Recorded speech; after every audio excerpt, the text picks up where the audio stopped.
Hello and welcome to the Well Tree, where we talk all things wellness and health. Today's video is all about having a healthy lockdown. Number 1, try to eat well.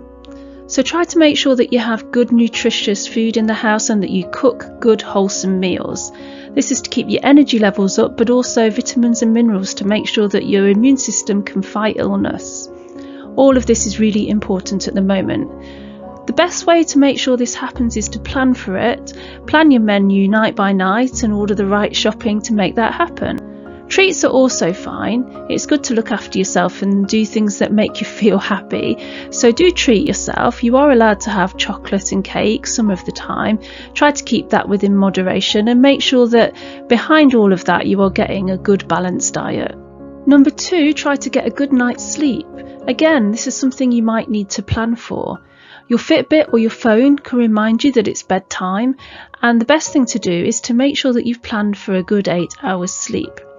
If you're struggling to sleep, which can be hard in stressful times like this, sleep casts can be really helpful and a little bit of meditation. Or you can play relaxing white noise in the bedroom. And on that subject, make the bedroom a nice, comforting space. Make sure you have lovely, clean bedding.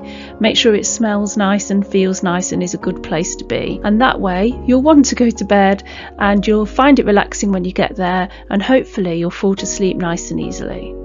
Number 3 is take your exercise. So you're allowed to go out for exercise, and you should do that if you can.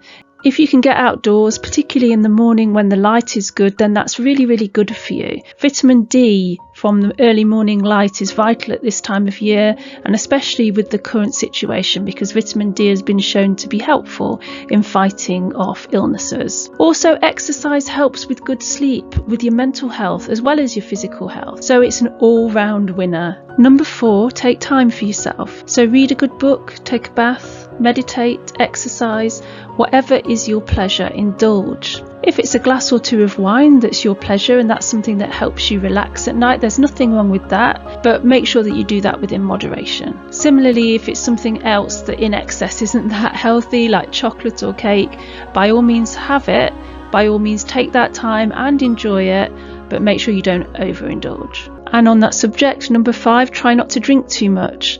Do indulge in moderation if you like a drink, and if that's something that you enjoy, don't make it something that you can't do, because then you're probably going to want to do it more. But plan for this. Open up your bottle of wine or your bottle of spirits, measure out your drinks for the evening and stick to that. Seal the bottle up, hide it from yourself. There's nothing wrong with alcohol in moderation. In fact, there's aspects of your health that it can be helpful for, but make sure you follow the guidelines and don't drink more than you should for the week. Also, don't binge your recommended intake in one night, because that's not recommended either. And try to have at least a couple of nights a week that are completely alcohol free. The problem with alcohol is if you drink too much, that's not going to help your physical or mental health. It has an effect on both. But there's nothing wrong with having a glass or 2 if that's your pleasure. Number 6, be kind to those around you. This isn't an easy time for anybody, and if you're living with other people, you might find that they find it very difficult, and it might be that they don't behave as well as they should do sometimes. Just give them a little bit of space and give them a break. Try to forgive. Try not to get into arguments. Try not to be stubborn and hold grudges, because these times are difficult for all of us. Don't expect constant good behaviour around you, either at home or if you're out and about in the kind of places that are open, like the supermarkets. Try to be forgiving and let things go, because that's actually better for your mental health.